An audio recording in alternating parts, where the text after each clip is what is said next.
नसीम शाह साहब ने रिसेंटली एक ट्वीट किया है जिसमें उन्होंने एक इंतहाई इम्पोर्टेंट शख्सियत को क्रिटिसिज्म का निशाना बनाया।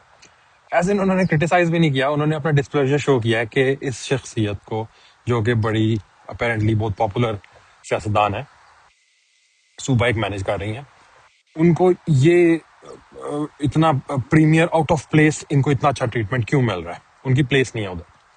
उन्होंने अपना, वो सही हो सकता है गलत हो सकता है, लेकिन उन्होंने खैर अपना डिस्प्लेजर शो किया।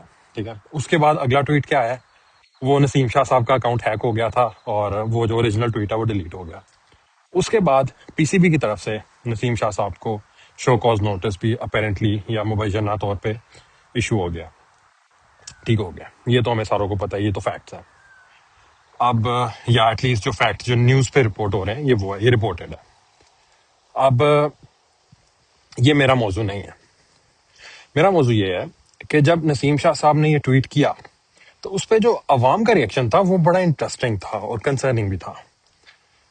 इस न्यूज़ की पोस्ट के नीचे जो मैंने अवाम के कमेंट्स देखे वो क्या थे, Naseem Shah risking his career, Naseem Shah का अब सॉफ्टवेयर अपडेट होगा। फिर जब वो दूसरा ट्वीट आया तो Naseem Shah after software update. ठीक है, अब इसमें एक ट्वीट भी मैंने नहीं देखा या एक कमेंट भी मैंने नहीं देखा जिसमें नसीम शाह साहब की लोग सपोर्ट कर रहे हो, हाँ भाई तुमने स्टैंड लिया है।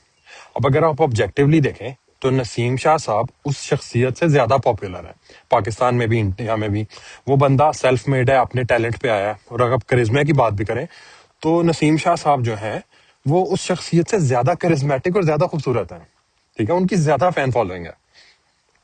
लेकिन अवाम का रिएक्शन, जो लोगों का रिएक्शन था वो ये था भाई कि तुम बेवकूफ हो, तुमने ये जो हरकत की है बहुत बड़ी बेवकूफी की है कि तुमने एक स्टेटमेंट दिया है। ठीक है, उसके बाद खैर प्रेशर, अपेरेंटली प्रेशर आया नसीम शाह साहब पे और वो मुबैना तौर पे वो उनका अकाउंट हैक हुआ और वो डिलीट हो गया, वो तुम्हें पता ही है। ठीक है, हम एज अ कौम क्या बता रहे हैं या क्या शो कर रहे हैं कि भाई हमारी कौम में स्टैंड लेना बेवकूफी है। ठीक है, अगर आप स्टैंड लोगे आपके पीछे कोई खड़ा नहीं होगा।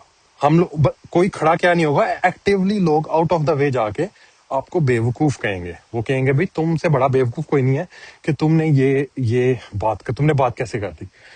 एज इन के जो लोग जुल्म कर रहे हैं अपेरेंटली वो इनफ नहीं है, हमारी अवाम ने भी साथ आके जुल्म करना है, साथ आके आपको बेवकूफ कहना है। मतलब आप इस बारे में ना जरा सोचें, लेट दैट सिंक इन कि इसको मैं पैरेलल ड्रॉ करता हूँ अब ईरान के साथ जो हो रहा है। ठीक है, मुसलमान मुल्क हैं, कई क्लेम करते हैं कि हम दुनिया के सबसे ताकतवर मुसलमान मुल्क हैं, हमारे पास ये हथियार है, हमारे पास वो हथियार है।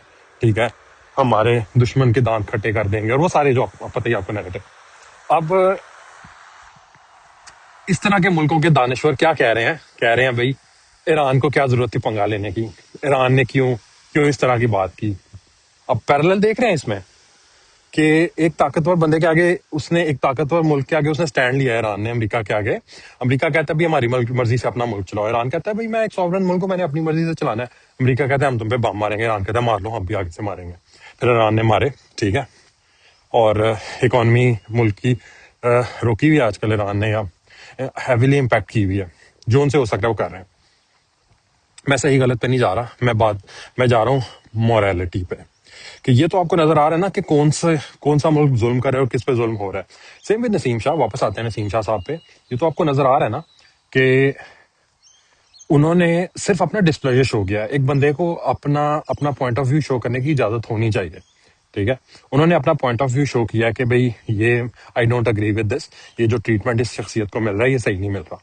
ठीक है, और उसके बाद उस पे भी उस बंदे को अलेजेडली अपना ट्वीट डिलीट करना पड़ जाता है। उस पर प्रेशर आता है बहुत ज्यादा, जो गवर्नमेंट का प्रेशर आता है या जो ताकतवर लोगों का प्रेशर आता है वो तो समझ आती है। ठीक है, वो आता है, उस पर उन्होंने डिलीट कर दिया। लेकिन जो अवाम आउट ऑफ द वे जाके अपना प्रेशर डाल रही है उस पर, उसका मजाक उड़ा रही है, उस बंदे को रेडिक्यूल कर रही है कि ये जो आपने हरकत की है ये बहुत बेवकूफ़ी की है। हमारे मुल्क में ये बेवकूफ़ी होती है कि आप अपना स्टैंड लें। हमारे मुल्क में कोई डम पॉलिसी भी आ जाए तो वो हमें माननी होती है। फॉर एग्जाम्पल वो एम टैग वाली जो पॉलिसी आई थी, मोटरसाइकिलों पे एम टैग लगाएं, उसमें हम लाइनों में लगेंगे, हम फेसबुक कम्युनिटी में पोस्ट करेंगे भाई कोई बताएं जहाँ से रश ना हो रहा है, एम टैग लगा लें, या पूरा पूरा दिन हम लाइनों में घंटों लाइनों में खड़े होंगे। हम उसको क्वेश्चन नहीं करेंगे। मैं तोड़ फोड़ की एहतजाज की बात नहीं कर रहा, मैं सिर्फ क्वेश्चन की बात कर रहा हूँ। पाकिस्तान के सोशल मीडिया में मैंने वो पॉलिसी क्वेश्चन होते भी नहीं देखी। ठीक है, सोशल मीडिया में जो चीज मैंने देखी है वो यही देखी है भाई, हाँ वहां से जाके एम टैग लगा लो, वहां जल्दी लग जाएगा, ये कर लो। हालांकि वो कितनी डम पॉलिसी है कि आप मोटरसाइकिल के ऊपर स्टिकर लगा रहे हैं जो कोई भी उतार लेगा, आपका मीटर खराब हो सकता है, बारिश में उतर सकता है, आप सर्विस कराते हैं वो हो सकता है। ठीक है, आपको डिफरेंट, इससे आसान पॉलिसी, इससे आसान तरीका मैं आपको बताता हूँ भाई। हर आप सिर्फ वो एनफोर्स करा देना कि हर मोटरसाइकिल पे कंप्यूटराइज नंबर प्लेटें होंगी। ठीक है, जो इनके एग्जिस्टिंग कैमरे लगे हुए हैं उन, they are more than capable. उसके ऊपर वैसे तो आई थिंक ऑलरेडी वो सॉफ्टवेयर उस पर पड़ा होगा, लेकिन those cameras are more than capable कि वो नंबर प्लेट रिकॉग्नाइज करके पता कर लें कि ये किसकी मोटरसाइकिल है। एम टैग इज अननेसेसरी, ठीक है, और it defeats the purpose as well. तो ये सारा काम बगैर अवाम का टाइम लगाए ये लोग सिर्फ आप अपने कैमरों में नंबर प्लेट रिकॉग्निशन ऑन करके, जो कि आई थिंक ऑलरेडी ऑन है, उसको यूज करके ये लोग कर सकते थे, लेकिन नहीं, हमने टैग भी लगाना है। तो वापस आते हैं नसीम शाह साहब के पास की तरफ कि भाई एक बंदा ने अगर एक बंदे ने अगर स्टैंड ले ही लिया है, एक बंदे ने अगर कोई बात कर ही दी है, तो हम चुप, ये नहीं कि हम कहें यार वाकई उस बंदे ने हिम्मत किया, उसकी दाद दें कि यार तुमने अपना करियर रिस्क पे लगा के या तुमने ये हिम्मत की है। नहीं, हम क्या करेंगे, हम करेंगे, हम क्या करेंगे, हम हम हम चुप भी नहीं रहेंगे। आप चुप भी रह सकते हो ना, आप में हिम्मत नहीं है आप किसी को सपोर्ट करने की, आप चुप रह सकते हो। नहीं, हमने चुप भी नहीं रहना। हमने क्या करना है, हमने उस बंदे को पब्लिकली रेडिक्यूल करना है। हमने दुनिया को बताना है भाई ये एक बुज़दिलों की कौम है, ऐसे लोगों की कौम है कि जहां स्टैंड लेना बेवकूफी समझा जाता है, जहां किसी गलत पॉलिसी के आगे स्टैंड लेना या पब्लिकली अपना ओपिनियन शो करना बेवकूफी समझा जाता है। इस बारे में सोचिएगा। Let that sink in. अपना बहुत सारा ख्याल रखिएगा। अल्लाह हाफिज।